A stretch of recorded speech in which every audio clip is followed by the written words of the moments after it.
Appreciate you. All right, welcome everyone to the 56th episode of the Revolutionary Code, where we bring you the truth about how governmental politics actually works in every facet of human existence and how that affects our people, Black people here in America, Africa, and the diaspora. I am your host, Brother Tamani M. Wandani out of Houston, Texas. I am the direct revolutionary product, the one calling by you Chewy, the Shrines of the Black Madonna, and the indirect revolutionary product of the one Albert B. Clegg, African name and title, Jeramogi Baby Ajiman, the father of liberation theology. I am also the founder of the Black Gold Nation movement. My co-host, the National Director of Political Strategy and Implementation for the Black Gold Nation movement, and the chairman of LACE, Liberation Advocates for Community Empowerment, the intellectual gangster, corporate grassroots revolutionary, and master domino assassin from Shreveport, Louisiana, AKA The Boot, Brother Craig B. Lee. Brother Craig, how you doing this evening? Man, I'm so hyped today and this week because my spiritual nephew, Damian Chapman, the owner of Orlando's restaurant here in Shreveport, where we have our Tuesday morning breakfast group settings, he did the straight up food this week, and he has purchased probably the most phenomenal restaurant property in America, you know, Black, white, or other. I mean, here on Cross Lake. So we had our first Tuesday morning breakfast on the lake. We done moved up like Georgia. All right. y'all moving on up. All right, so really quickly, FYI, we're here doing the Revolutionary Code, not just to inform and educate. God knows we're not trying to entertain you. We're trying to get you, people who are watching, people who watch the recording, we're trying to get our people to do something. We're here to inform, educate, motivate, mobilize, organize, and build. Every single thing we say and every single thing we do is an effort to bring our people together to find the right people so we can build something that matters, something that has power, because what happens to our people happens because we do not have the power to stop it. Tonight's show title is Identifying the Real Gangsters and Learning How to Win in Their Game. Identifying the real gangsters and learning how to win in their game. So per usual, Brother Craig sent myself and Brother Lloyd a picture, and usually every morning he sends us at least, I don't know, 2 to 3 articles by 5:30 a.m., almost like clockwork. And this morning he sent a picture that I want to share with everyone because it's quite telling. And if you know what you're looking at, it's a heck of a photograph. So I'm going to share my screen really quickly and let you guys see this picture, and then we're going to get into it and talk about it. So I'm sharing my screen right now. Everybody should be able to see it. At the top, it says Gangsters, amateur, and this is obviously, I think this is French, intermediate, professionals, and masters. Amateur, intermediate, professionals, and masters. So make sure you take a good look at this picture because we're going to be talking about it because it's telling as to what it's portraying. Gangsters, amateur, intermediate, professionals, and masters. All right, so let's get with the first question, Brother Craig. From the top down, why is the group at the top, why are they listed as amateurs? Because when most people think about gangsters, that first group is what they think of. They're the amateurs because they're the test dummies for the real gangsters. They don't know the majority of them are foot soldiers, and you know most of them are people who turn their backs on education for one reason or another, and they were recruited into the streets. And so I say they're the test dummies, not that they're dumb, but they are used, their bravado, their courage, their fearlessness is used to give them the illusion that they're gangsters when they're really nothing more than pawns and puppets for the rabbit hole that leads back to the real gangsters, in the master gangsters, if you will. So, but these are the ones that you see, who like to proclaim themselves as gangsters, and that allows the master and intermediary gangsters, and even those entities that exist right above them, to get away always scot-free in terms of the overall dynamic. So the intermediary, the professionals, and the masters, you never see them coming, because they send the Crips, the Bloods, the M3 or whatever, M13. M13.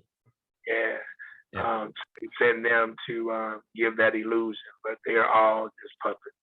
So how are the intermediaries different than the amateurs?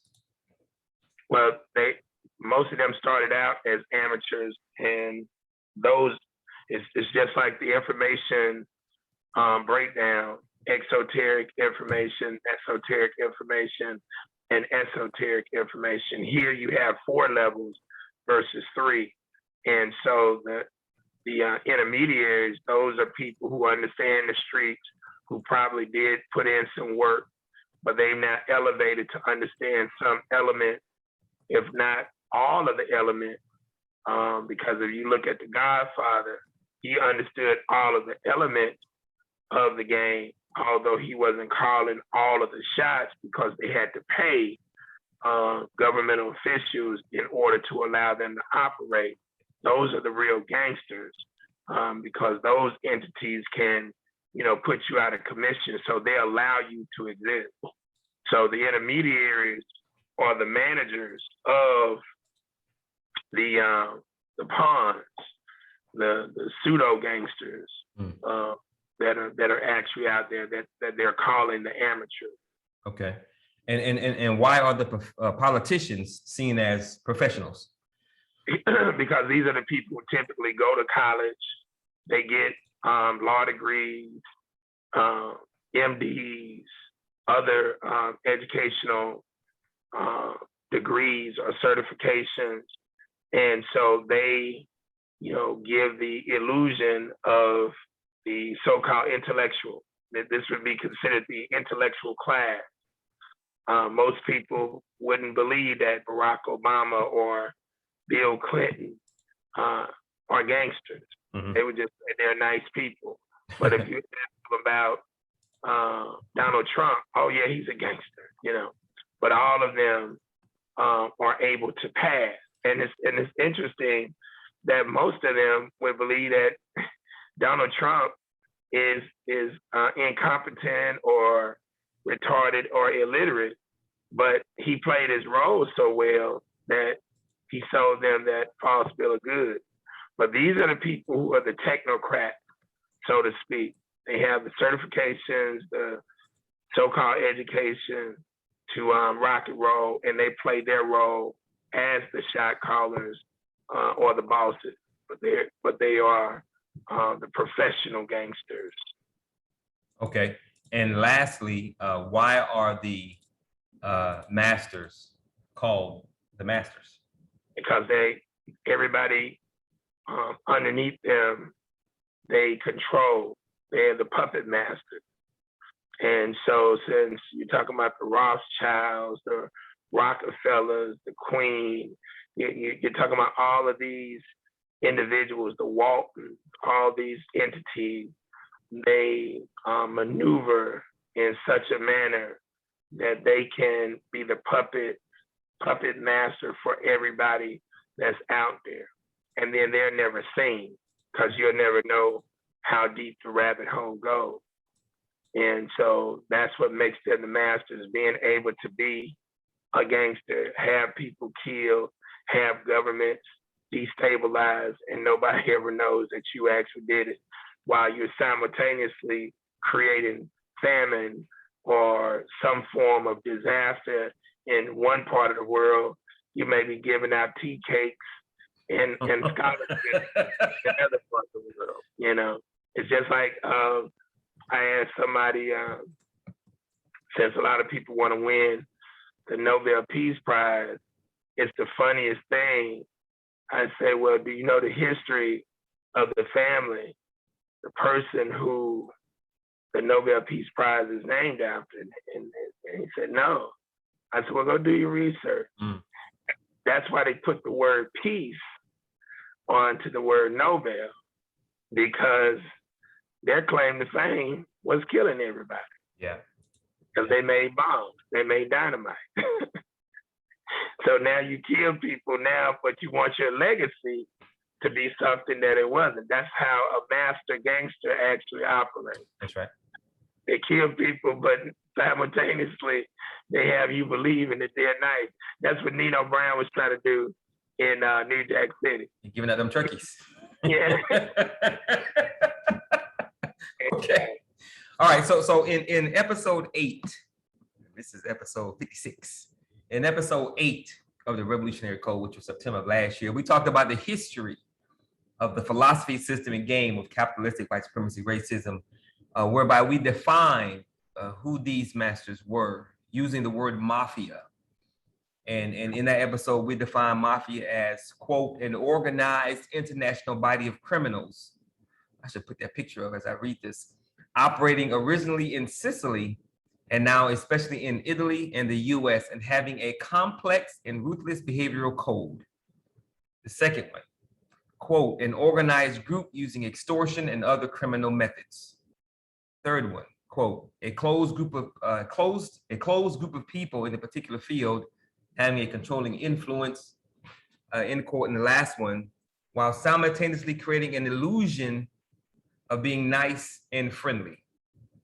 So would you consider, or are you saying that all 4 groups are a part of the same mafia, or are all of them controlled by the masters at the top of the mafia? Yeah, so the masters control the show regardless of what the amateurs call themselves. Mm-hmm. The intermediary, those entities are more structured into what you would consider to be the mafia, but they know that they have people who they have to answer to. Like if you look at any of the Godfather franchise episodes, you'll see that Don Corleone always had ties back to Italy because that's the home front.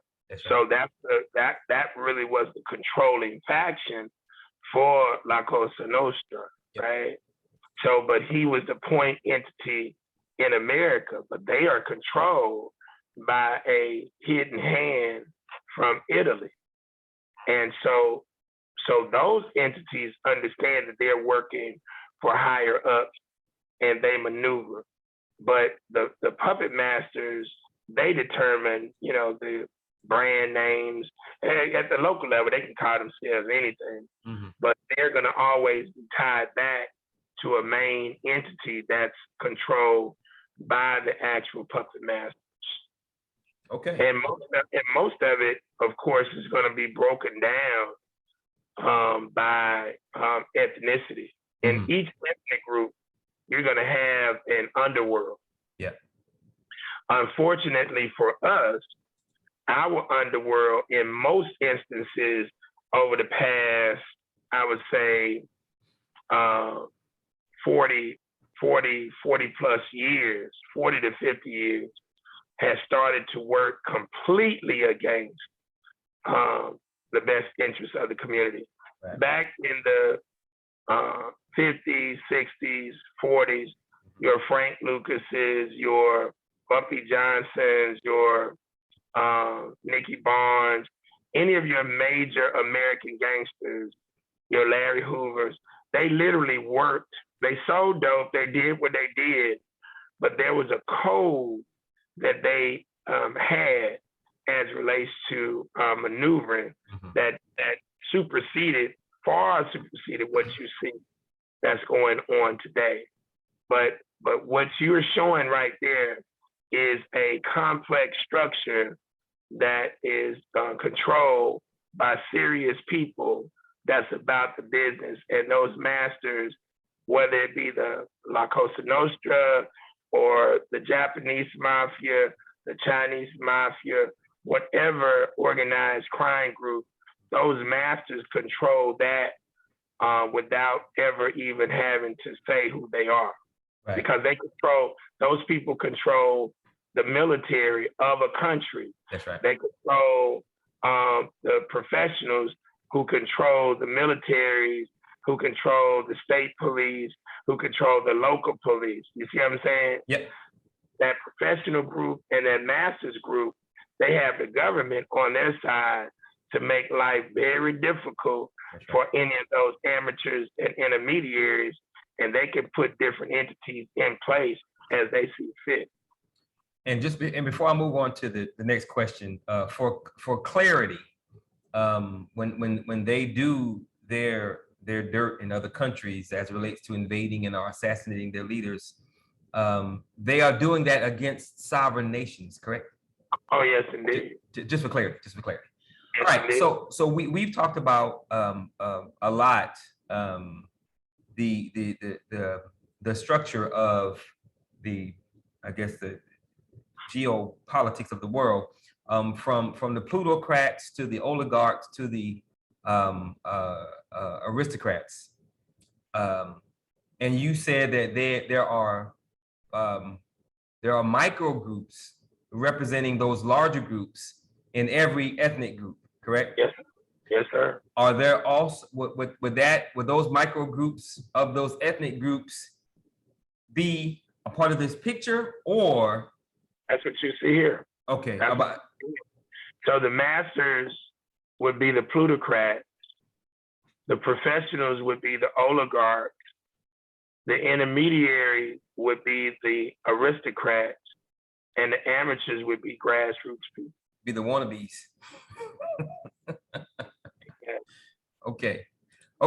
All right. So get back to my screen. Next question. And the masters are driven by a philosophy created or derived from manifest destiny and the divine rights of kings. Yes, sir. Whereby, and this comes from episode 7, which was also September of last year, Revolutionary Code. So Brother Craig, they believe they are ordained to do what they do. So those of us who missed episode 7, tell us what manifest destiny is and divine rights of kings. So there are two, you can say 3, but white supremacy is the general philosophy that governs not only the plutocrats and the oligarchs and aristocrats, but also the grassroots individuals of European descent in this country and throughout the world. So that's the general thing in terms of preserving themselves and elevating themselves to a supreme position. However, the leadership of that, which would fall between the plutocrats and the oligarchs, they roll with 2 additional philosophies that help to solidify that white supremacy will be the philosophy of the day. And that's manifest destiny, which the white folks here, when they came from Europe, said, hey, so-called God made it possible and set it in stone that they're supposed to take over every damn piece of land on this continent, regardless of who is here. What people, what animals, they are the shot callers of this, and they're going to spread their concept throughout this entire land. And so that's what Manifest Destiny is all about. And now Manifest Destiny has broadened its horizon to go from North America to South America, Central America, the Caribbean, Europe, Africa, and now even enter outer space. So that's just how they roll. They're supposed to, in their minds, control it all. And so-called God has ordained them. That's why you got to know who God is and who God isn't. Right. And then the divine rights of kings is their other philosophy. And that philosophy says that the leadership is not subject to any earthly authority. No one can tell them what to do. The only entity who can tell them what to do is God. And guess who God is? Themselves. Exactly. And and it's so sad because when I do workshops for Christians, I ask them the question, are you a God? And of course, all of them respond the same way. And they say, no, I'm not a God. I say, well, if the God, the entity that you refer to as God, created you out of his own image and likeness, that make you a byproduct of that which created you. Right. It doesn't make you the God, but it would make you a God. Yeah, I understand, but I just don't feel good saying that, right? So these people who know, and I've seen certain movies where people say, yeah, I believe in God. So dude takes out a gun and he says, so if you believe in God, I'm about to blow your head out. That's right. I want your God to come stop me right now. That's right. And this is the mindset of the plutocrats, the oligarchs, the aristocrats, and that is the same mindset that you find within the structural dynamic of that gangster image that you displayed. We just got to get righteous people to finally elevate to understanding that they got to operate on the counter side of what they do. Exactly. So I'm sure you guys see that I created a list. I want to make sure that you guys can see the list. And I asked you if I was on point with that list. So I'm gonna see if I can. I should be the shit. Okay. So I don't know if these tiers. Can you see the list, Craig? Tier 1, tier 2. So I don't know if this is right, but just to give everybody an idea of what we're talking about when we talk about the masters. Tier 1, at least on this list, my list, I have Goldman Sachs, and of course these people are global. Rockefellers, Lehman Brothers or Lehman's, Kuhn Loebs, I never heard of them before.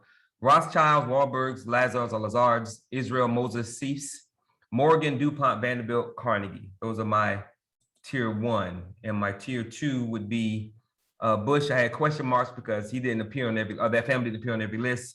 Loren, Coppola, Walton, Mellon, Ford, and I actually left Kennedy off. So is this a good list to get an understanding of what we mean when we talk about the masters, these two-tiered groups? That's a pretty good solid. The tier 2, a few of them may switch over to tier 1, but yeah, that's pretty solid. And give us really quick how bloodline plays into one being a master. It plays. I mean, genealogy is major. How so? So, Benjamin Franklin had children. Thomas Jefferson had children. George Washington had children. The original founders of this country had children, and they had children. And that is a fraternity. That's a fraternal order. And so their children and their children's children and children's children, they all are clicked up, right? And so it's important for them to preserve that overall dynamic because they train those individuals. If you go and look at inside of the Kennedy clan, they come from gangsters. Mm-hmm. They come from intermediary gangsters and professional gangsters, and they have forged ahead and, position themselves to be kind of considered on the master level, although they're not there. But they were in. John Kennedy's father was running moonshine back in the day, illegal liquor. So that's how they made their money. But needless to say, those entities, brother, I mean, they are. This whole thing is a network, a web of relationships, and they don't want to break rank with their relationships, and because that's how they keep themselves in power. That's how they keep themselves in power. And so, your premise of just going out and marrying any chick just because, oh, I love this person. No, it don't work. There's a plan in place for you to marry the right person. That's why they had an issue. If you go over to England, when Diana married Prince Charles, because she wasn't in the bloodline. She had no connection to, an aristocrat, but he was never supposed to marry her. So some people was like, how the hell he gonna get with that ugly ass chick and leave Diana? She looked good. She ain't got the bloodline. That ugly chick is connected to some things. So when you and I'm gonna tell you, if you have not looked at any of the episodes of the Throne, what is it called? Game of Thrones? Yes, sir, Game of Thrones.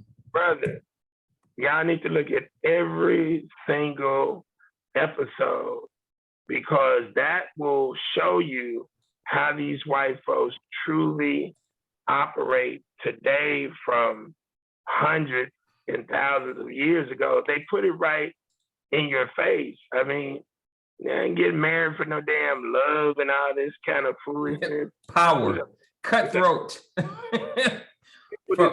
From the very beginning. We just got this thing. We just got this thing twisted, brother. Now, Brother Craig, that is a perfect segue into the next thing I want to share, because we've had a number of episodes also talking about pseudo solutions. I'm sharing a notepad. Can you see that separation without blah blah? So pseudo solutions as it relates to what Black people push and promote to other Black people as to the way this thing, as how we can win in this thing and how we can get out of this situation. Separating without the usage of political power, as if you're going to run away from white people. Separating by obtaining some certification, some certain classification that can be recognized by a larger world court, what I call freedom papers. Focusing on only one problem to fix what's destroying the community, waiting on reparations or religiosity. Now, compared to what we just got finished talking about as it relates to those gangsters, I don't want to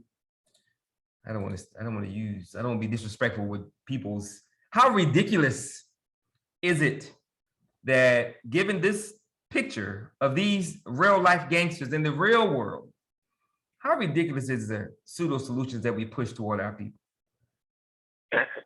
Ridiculous. And why?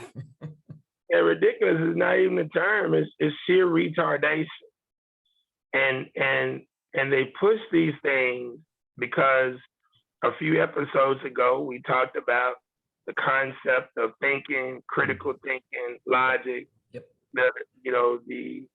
Those things that you need to be able to make a solid decision. The embrace of reality, truth, history, facts, critical thinking, and logic. They have not been taught how these things work. So they deal with fiction in most of their lives. That's why it's not just by chance the architects and the engineers who promote certain things to people, it's not by chance that during the daytime, I don't know how many of them still go on today, but soap operas would dominate the airwaves from 11 to 3 o'clock every day, because they're promoting this fictional lifestyle to females. And then females put the pressure on the male.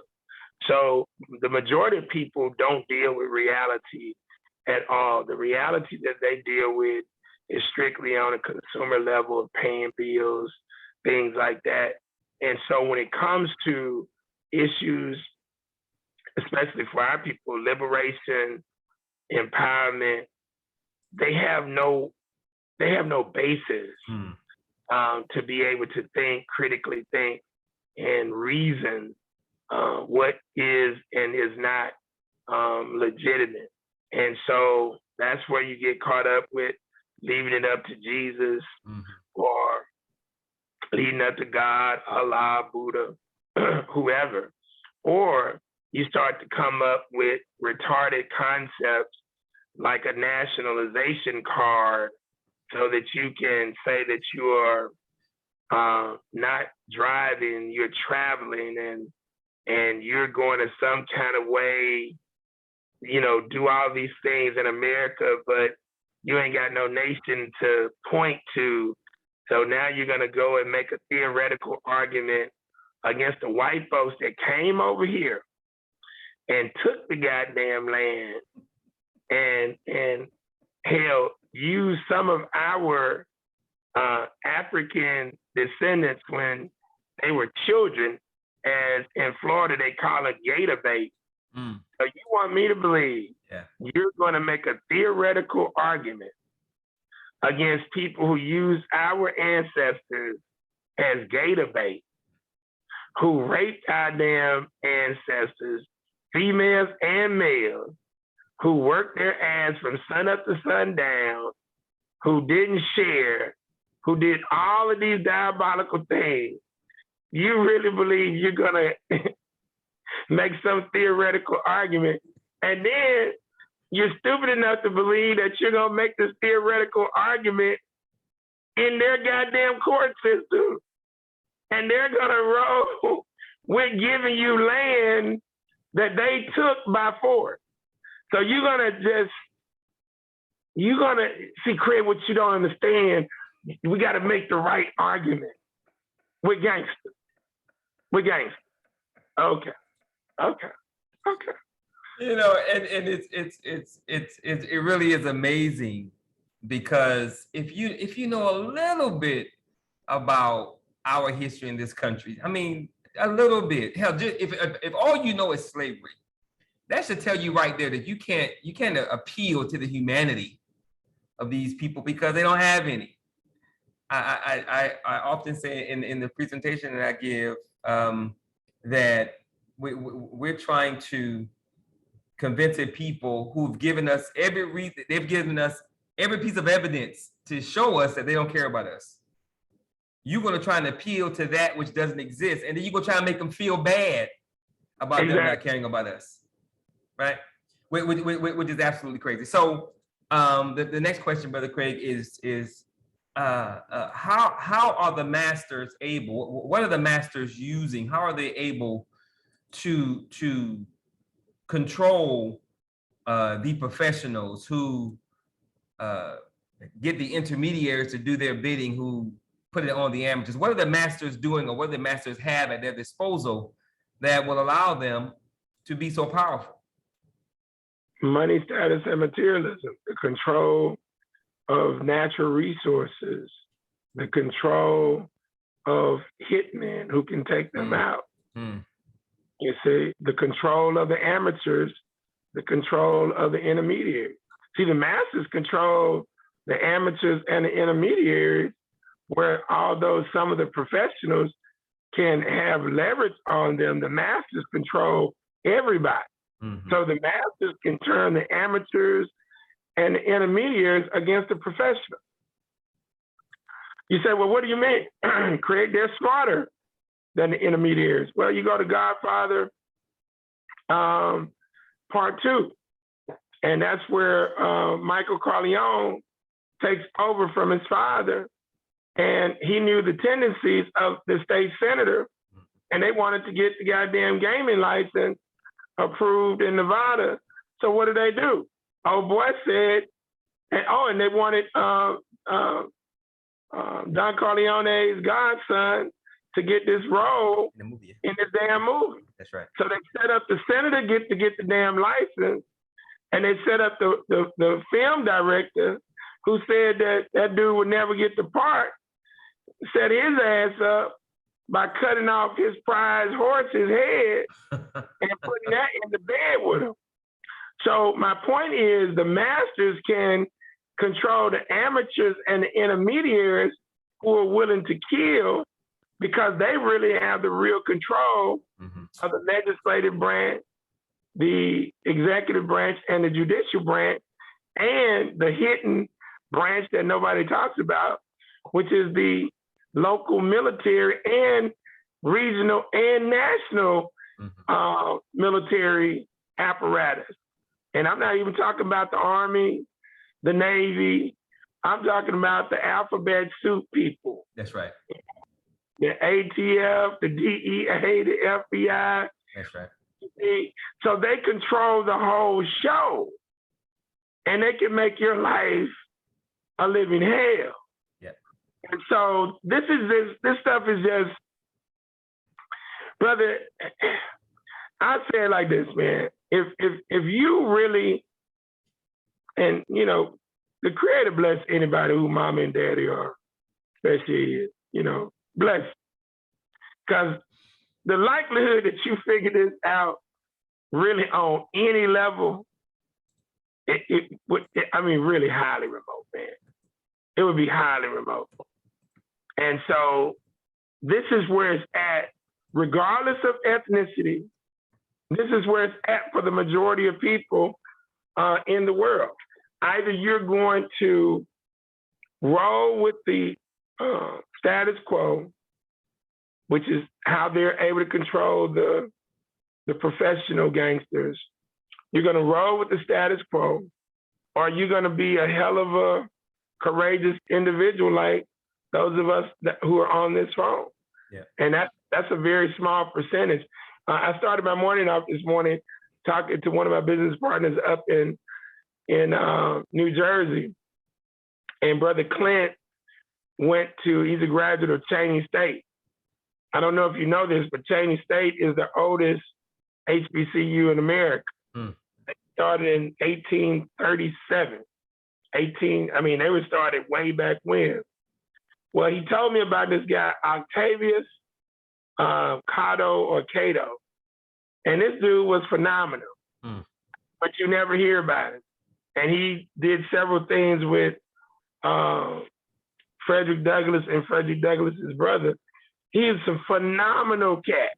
And it's interesting that Nauru is wearing the Negro League hat, Homestead Grays, because look here, Cato is also the founder of the first Black baseball team in the United States, the Philadelphia Pythians, in 1867, and an early member of the National Equal Rights League.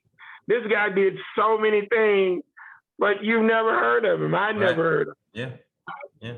But by him going to Cheney State, one name that you do hear of, although I didn't know that he went there as well, Bayard Rustin, the homosexual, so-called civil rights activist. You see what I'm saying? So even your oldest institution, their number one star alumni, they promote the homosexual gay Bayard Rustin over their guy, right? Yeah. So this thing is just played to money. He was killed, by the way. I was reading up on him a little bit this morning. He was murdered by white boy while trying to do what?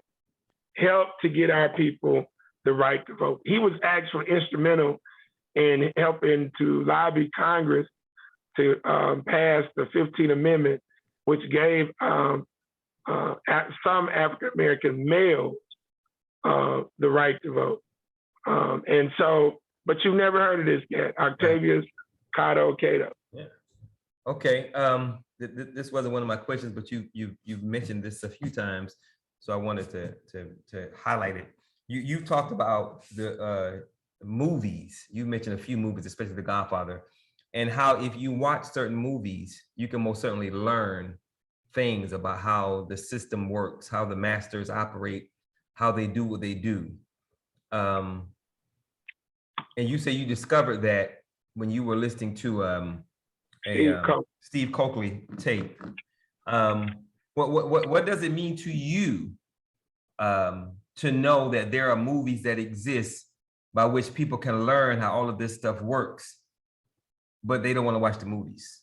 What does that mean to you?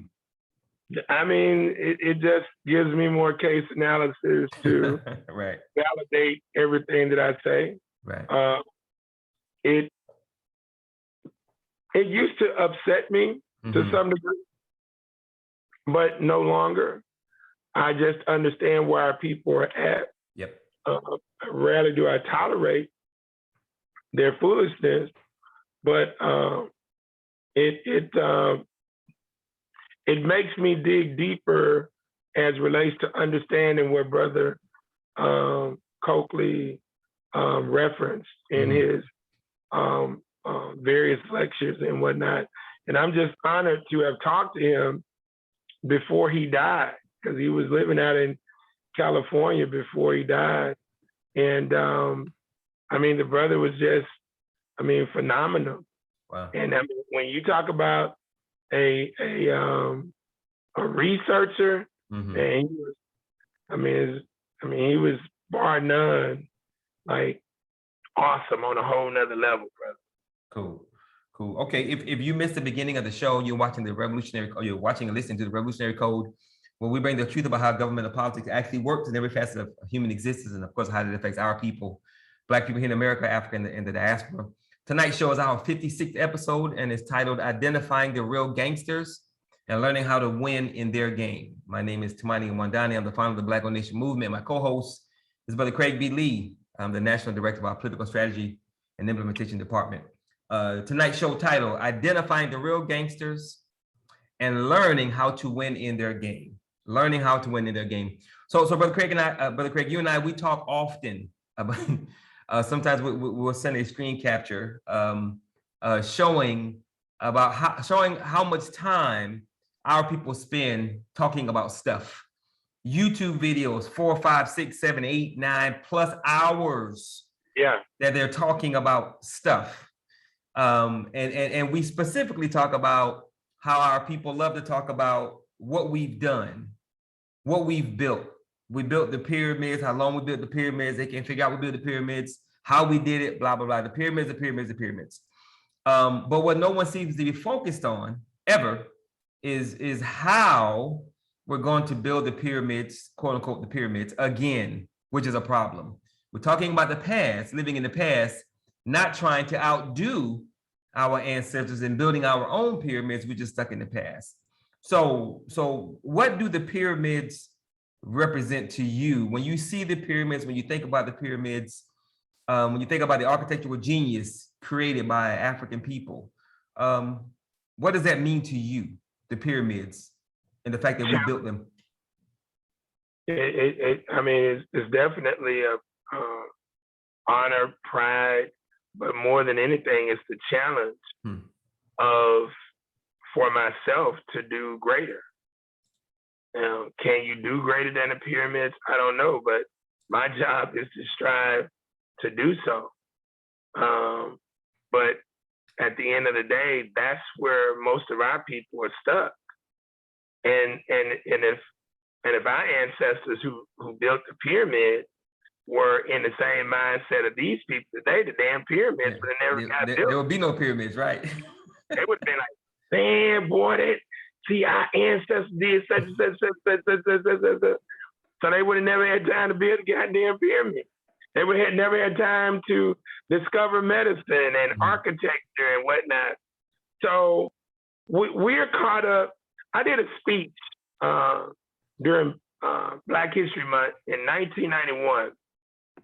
And I did the speech on the functionality of history versus the did you know aspect of history. Most people study history from a did you know perspective. Right. Did you know that Garrett A. Morgan discovered the traffic light and the gas man? Yeah. When you should be saying, okay, Garrett Morgan did these great inventions, but what prompted him to do that? You know, what was his mind state? Who influenced him? Where was he educated? What inspired him? Right. See, we don't get into those questions. You see, because we just want to talk about the fact that goddamn Garrett A. Morgan, man, our people started that to design the clock. They designed, nigga, what you do? What clock are you developing today? That's right. What is the idea that's inside of you, right? Yeah. And so that's why we go back to the gangsters, the intermediaries, in Godfather of Harlem. That's why Bumpy in the series told Malcolm, nigga, what do you do? Right. That's right. No. Yeah. I'm up here trying to offer my assistance to help you, and you talk about you can't accept my assistance because I'm a drug dealer. He told Malcolm, your organization is a criminal enterprise. Yes, he did. See, religion messes us up so bad, we really don't understand. Now, I don't lie to good people, but I lie to evil people all day long. That's right. That's right. Because you're playing a game with them. Right. All right. Identifying the real gangsters and learning how to win in their game. So to reverse engineer a thing is to take it apart, analyze it, study it, and understand those parts, and then put them back together to best understand completely how that thing you just took apart, how it actually works and functions. We need to reverse engineer what the pyramids represented, what their construction meant, so we can move and operate on another level. Would you say the first step in that process of reverse engineering what the pyramids represented, would the first step in that process be learning how to think and then learning how to critically think?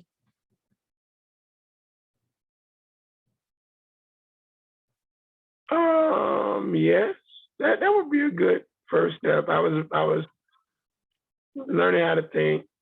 Yeah, learning the importance of the mind, learning the importance of thinking, critical thinking, and then that process, because you're not going to be able to do any kind of reverse engineering or any initial engineering if you don't know how to think.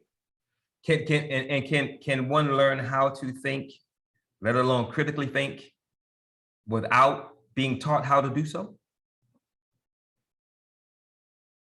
That'll be real. I mean, you can be born with the skill.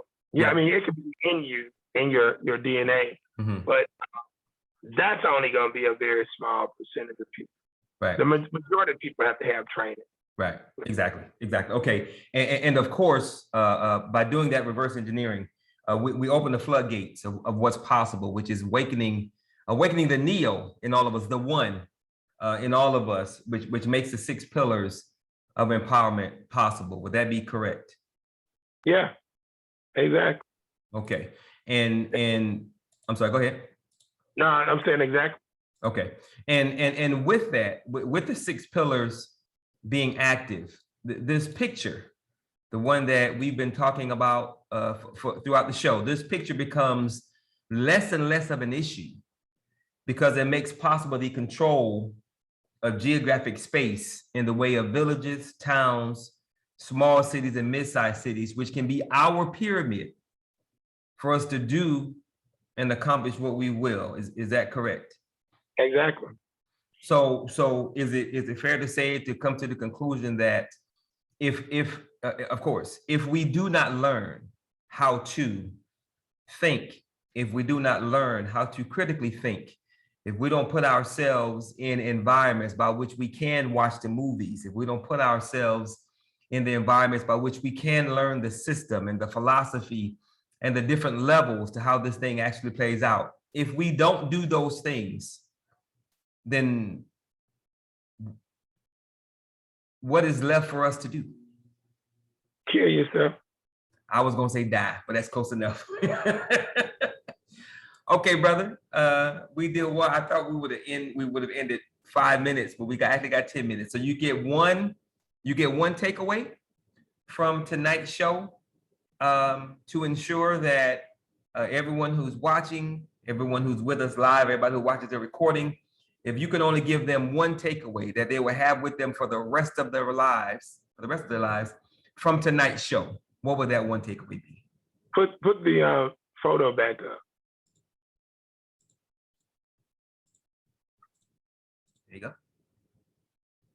Although the professionals will be in the private and public sector, your CEOs, your senators, your congressmen, your presidents, at each level, from the amateur to the intermediate to the professional to the master, there's politics. So that's why you got to know what politics really is. And it's not just agendas, personal and group agendas in government, but politics exists in individual and group agendas at every level of existence. Families, gangsters, fraternities, sororities. And so there's politics at each level. And what the character, Forrest Whitaker's character of Bumpy Johnson told the Malcolm character in Godfather of Harlem, if you're gonna be in politics, you gotta be a little. That's right. That's right. And before we open up for questions, let me ask this, since the picture's on the screen, I actually forgot about this question. Since we know that we're trying to do something for grassroots Black people that's never been done before, which is create for ourselves a system that's going to protect us, move us forward, and allow us to be who and what we're supposed to be, so we can bring the world back into balance. With that understanding, we also know that everybody won't be on the same level. We will have certain Black people who operate at a higher level, certain Black people who have certain skills, certain Black people who can go into certain arenas and do things other Black people cannot. Is it safe, fair, realistic to say that we will also have our own quote unquote righteous gangsters that operate on multiple levels to move our agenda forward? Is that safe and fair to say? Oh, that's the only way that's gonna happen. And that's why I use the term intellectual gangster. That's right. This is a mental game. We're not going to go and take over any banks. We're not going to take over any credit unions. You're not going to take over these states or this country. But what we can do, as you just articulated, take over local spaces. That's right. I think Nauru referenced some months ago, one of the townships, I think we were talking about Langston, Oklahoma, and he referenced that. Well, that's on the agenda. You were just on the phone call some weeks back with the mayor of Crockett, Texas. That's right. These things are on the agenda. When we handle our business, we can maneuver in these areas and handle up. But it takes resources to make those things happen. It takes ideas. So we know where we're going to get the ideas from. The HBCUs, alumni, actually using some of these same individuals, because again, they won't rally for us, but they'll rally for the HBCU. Right. So you get them into working with the student, the current faculty, the retired faculty, and the supporters in the neighborhoods, in the city, county, parish, where the institutions exist.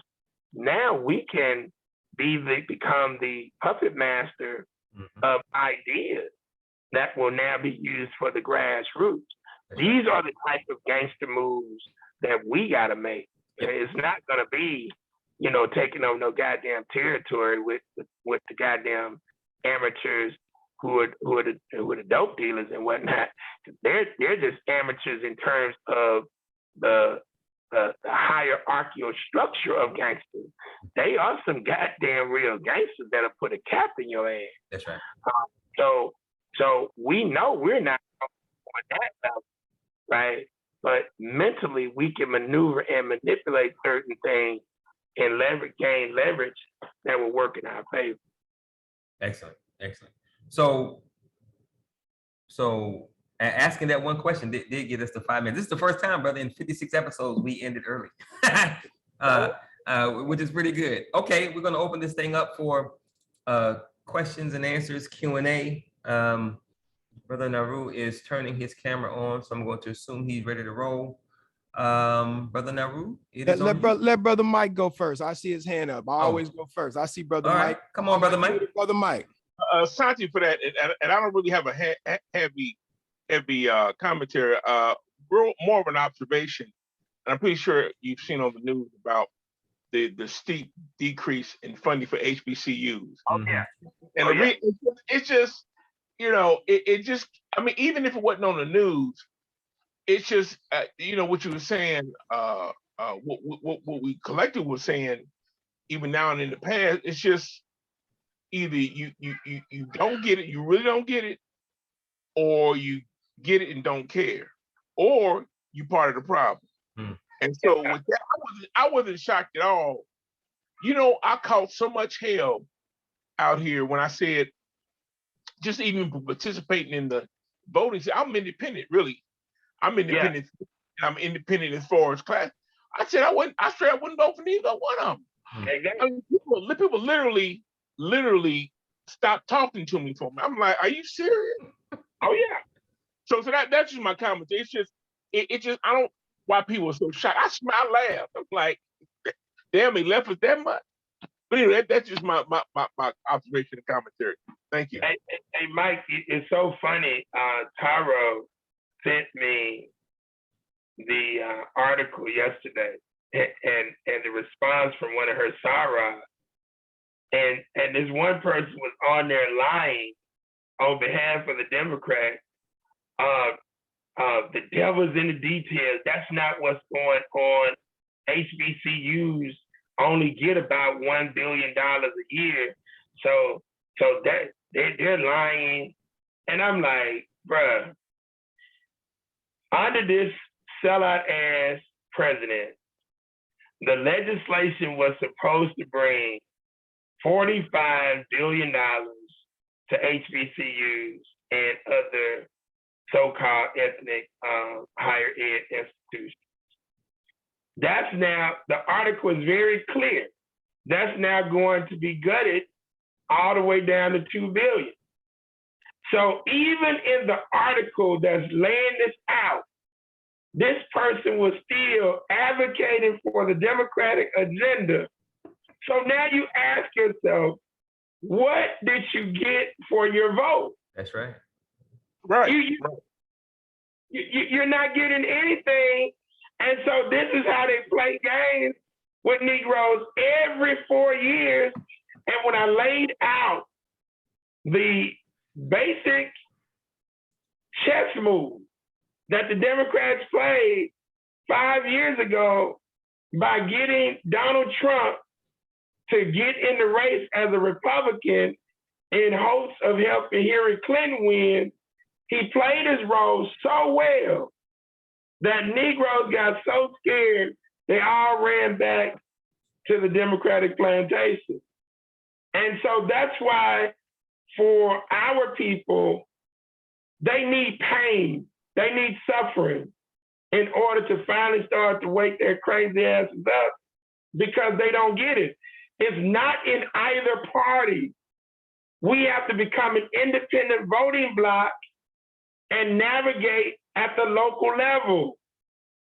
All you can do at the state and the federal level is leverage resources for your local territory that you control. You're not changing public policy. Look, man, Mike, they have this term next week. Somebody I want to do the show on benign neglect. Yep. They make this a practice. Say what? But neglect is a practice. Oh, yeah. That the Democrats, both the Democrats and the Republicans do it, but the Democrats are specialists in it. Okay? and Negroes, they know the Negro is so dumb. That's why I love what Donald Trump had to say. You know the Democrats ain't did nothing for you. Okay, vote for me. What the hell you got to lose? That's right. You still ain't gonna have nothing. But I can tell you this, if you are an entrepreneur and you're trying to make some moves, the Republican agenda is far better than the Democratic agenda. I can assure you of that. Cool. I can assure you of that. You see, but neither one is going to benefit us. We have to roll with an independent political party, which we're creating one called PAID, the Political Advocates for Independent Democracy. And we got to teach our people how to get paid. We got to secure the bag at the local level, and then the bag at the state, federal level. We now leverage influence to get a percentage of those dollars to come back to our local territory. Your local territory can be made into your own country. You just got to see the game and understand it. Yeah, you'll still come underneath the state. Yeah, you'll still come underneath the federal government, but it doesn't stop you from going to do import-export with Africa, the Caribbean. That's right. You still can do it. You still can call those shots. Yep. All right, Brother Naru. Oh, yeah. Okay. Can y'all hear me okay? Yes, sir. Yes, sir. All right. I want to give y'all a little pushback tonight about when you guys were talking about the people who talk about the what we've done type of thing. I feel that's very important for us to have at a grassroots level, because most times in schools and even in our families, we are not taught the wonderful thing that our people did. So I think having that as a sense of pride to counteract all the stuff that we're taught in school. All we hear about is Thomas Edison creating the light bulb, you know. True. So Benjamin Franklin discovered electricity, which ain't true. But I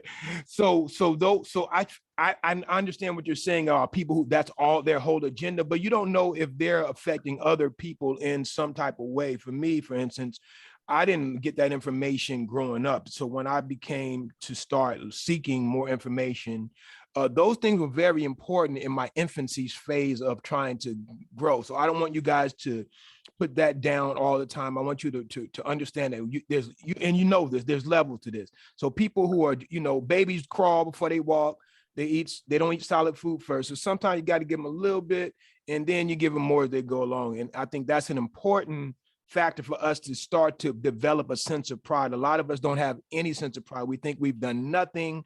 We think that we've always been slaves, and that information has not been shared with us. So I just wanted to share that perspective with you guys and see what you felt about that.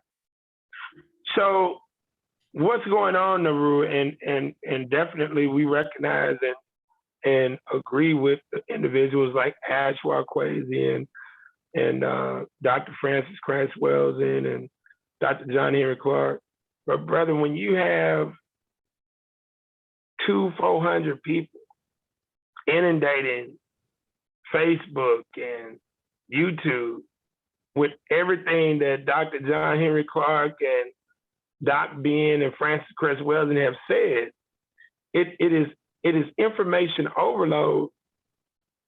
And what now is going on, the positive benefit is now being lost, because now you just have a whole bunch of pseudo intellects, pseudo historians regurgitating what they've read or they've heard from the real scholars.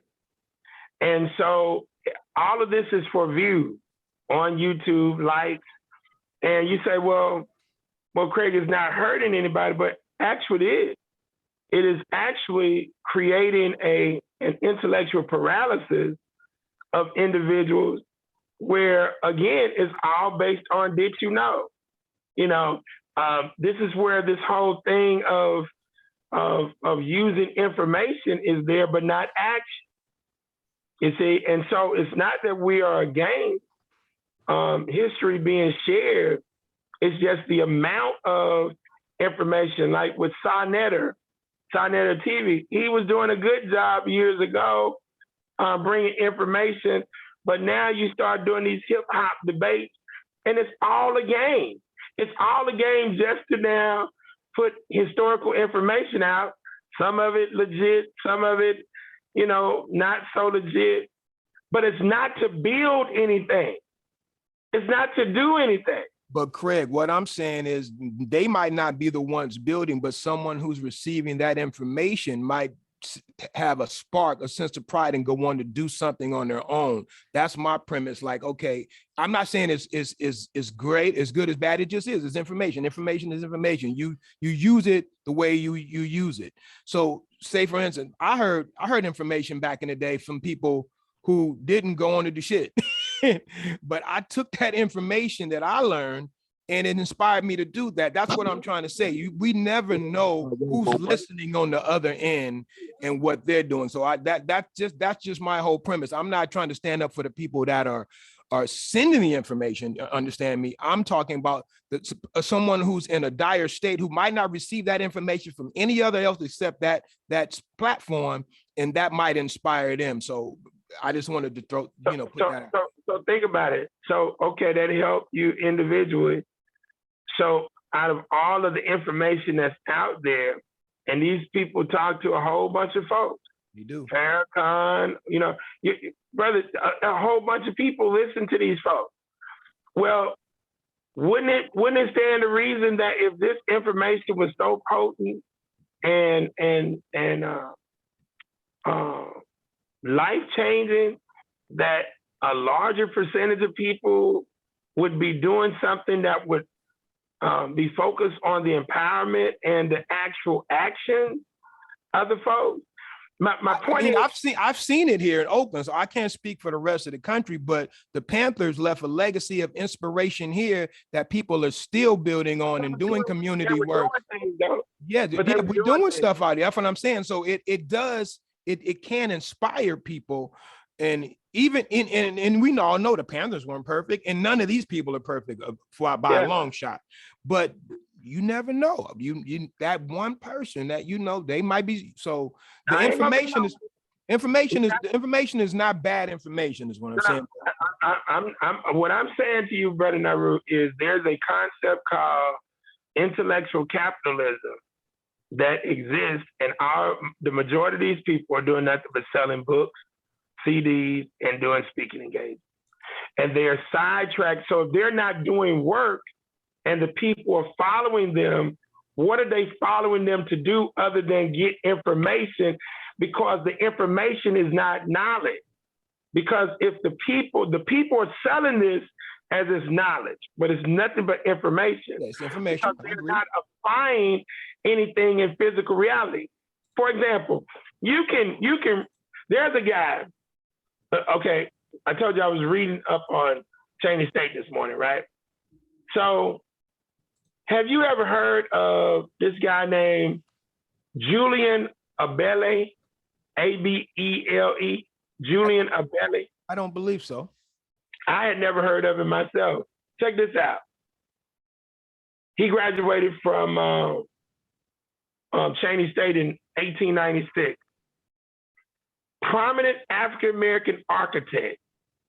Upon Abele's graduation in 1902 as the first Black student in architecture at the University of Penn, Abele designed or contributed to the design of some 250 buildings, including Harvard Whitener Memorial Library, Duke University, the Philadelphia Museum of Art, the Free Library of Philadelphia, and many Gilded Age mansions in Newport and New York City. Now, why do I bring him up? If that dude was just reading a whole bunch of goddamn books about architecture, yeah, he could tell people about architecture. He might even influence one or two of them. But do you think it's more impactful that he learned the information and then he went and designed the building, or that he just learned the information? Which one do you think is most impactful? Well, it's definitely more impactful that he used it and went on to, apply that knowledge, of course. Well, that's the only way that it became knowledge, is that he applied the information Yeah. that he understood and comprehended.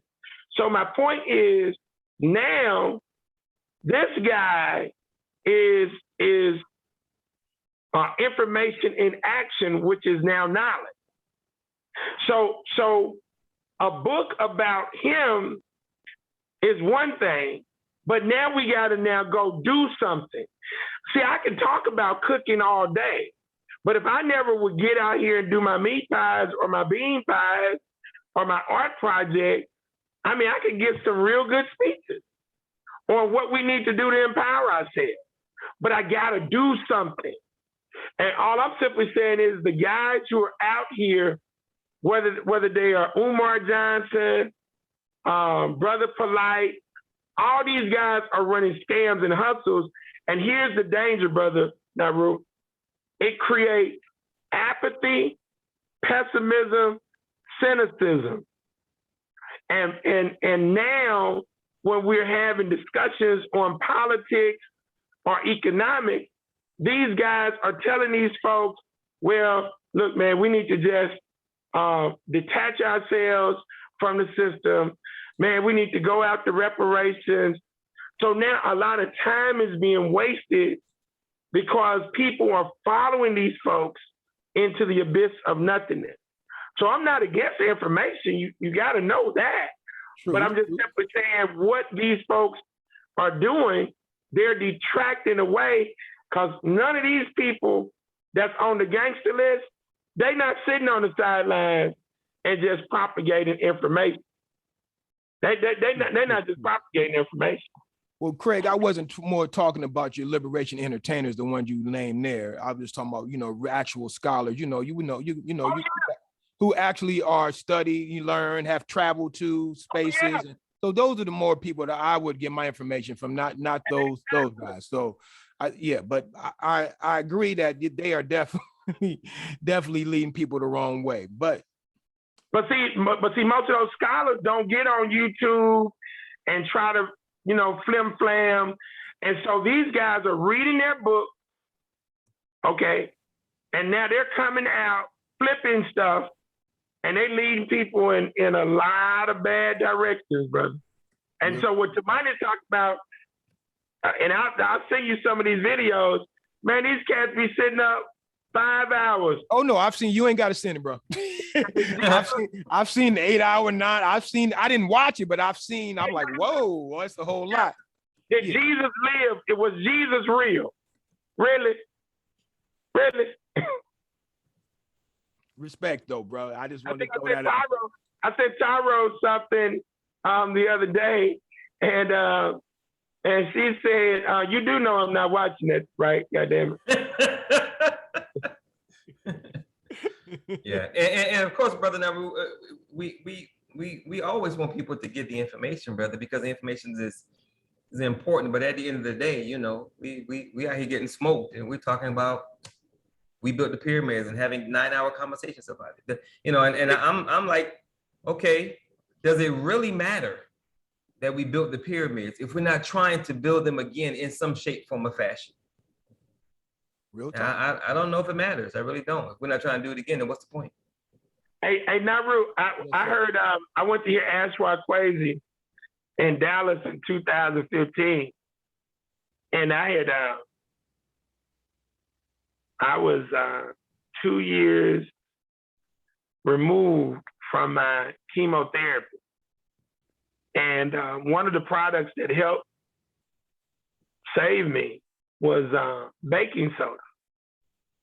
And so I just got the foggy notion that baking soda was something that our people created. Mhm. So I got on Google and I looked up baking soda. And sure enough, hold on, baking soda history. Sure enough, when you study, now listen to this. Imported from England, baking soda was first used in America during colonial times, but it was not produced in the United States until 1839. In 1846, Austin Church, a Connecticut physician, and John Dwight, a farmer from Massachusetts, established a factory in New York to manufacture baking soda. And of course, it ended up becoming Arm & Hammer and all of that. So this is sodium bicarbonate. Yeah. Okay? Now, why am I bringing this up? When you do the research on this, you will find this goes all the way back to where? Kemet. Kemet, yeah. Okay? Now, let me mess you up. The word natron has been used in many languages throughout modern times in the forms of a natron, natrum, and natron, and originated, like Spanish, French, English, natron, as well as sodium, via Arabic natron or a natrum, the Lower Egyptian natrontal, Wadi el natron, where a mixture of sodium carbonate and sodium hydrogen carbonate for the dehydration of mummies was used. So this thing goes all the way back to Egypt, but it was used as an internal and external cleansing agent. Now, why do I reference it? So I held up a box of baking soda, and I asked, he was in the front, I was all the way in the back, and he said, I can't see that. He said, what do you have? I said, it's a box of baking soda. He said, okay. I said, so what I'm trying to ask, when y'all go on these expeditions to Egypt and Ethiopia, other than trying to decode, and this is important, decoding this shit on the walls, showing that the story of Christianity steals from Asa, Aset, Haru. Okay, I get it. I'm all with that. But do y'all do any goddamn thing else? I mean, this one box equals $1 trillion+ that these crackers have made over the years. And guess what? Our asses don't make any goddamn baking soda. But guess what we gonna do? When I get this paper, now we gonna start making some goddamn baking soda. Because that's a product that everybody needs that we can sell. Don't even cost but $1. It don't cost much. I've made baking soda before in the lab, so it ain't. Oh, for real? It ain't even hard. Okay, you see what I'm saying? So that's what I'm saying now, Rue. So I use baking soda to save my life by making what Dr. Sebi talks about, alkaline water.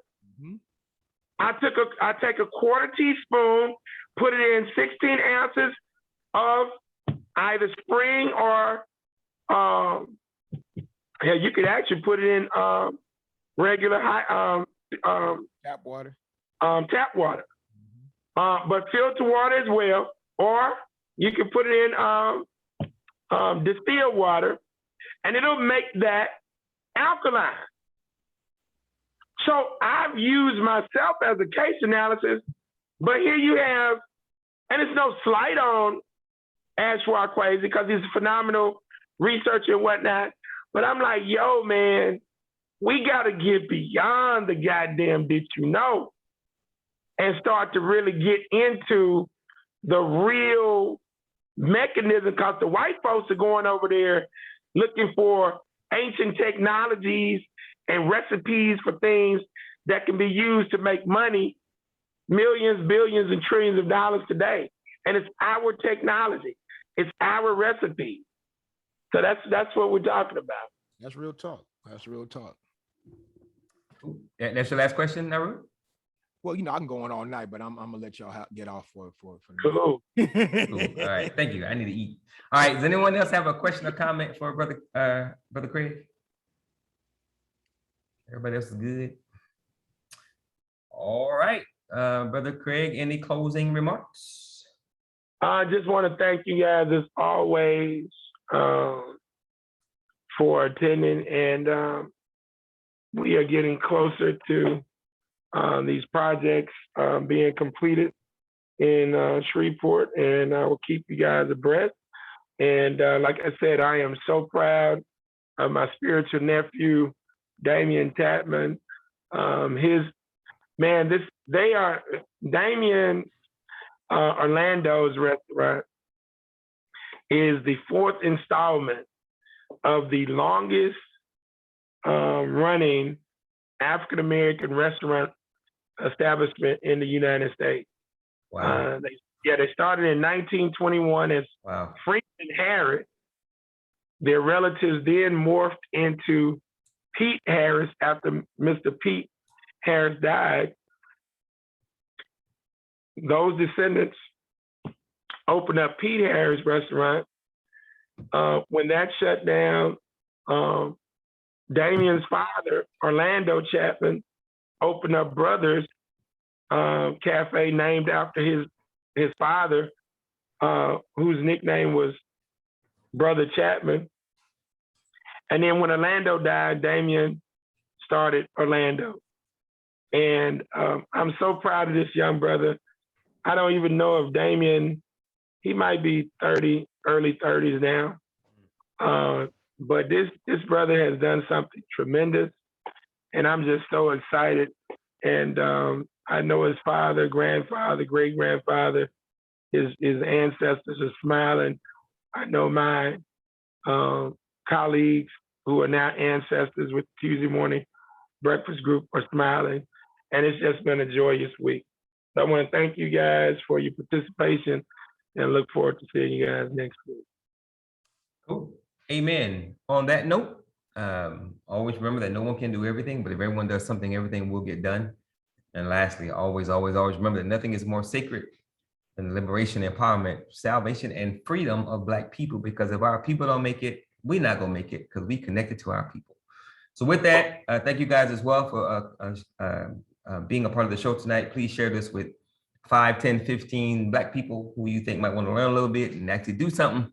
And hopefully I'll see you guys again next Thursday. We have the Cinematic Connections for Revolutionary Change, our bi-weekly movie review this coming Saturday morning at 9 a.m. Central, 10 a.m. Eastern, and we're reviewing the movie Fresh. So if you want to learn more about some of these movies that Brother Craig is always talking about, Fresh is most certainly one of them, and we'll be doing that this Saturday morning. So with that, you guys have a wonderful morning, a wonderful evening.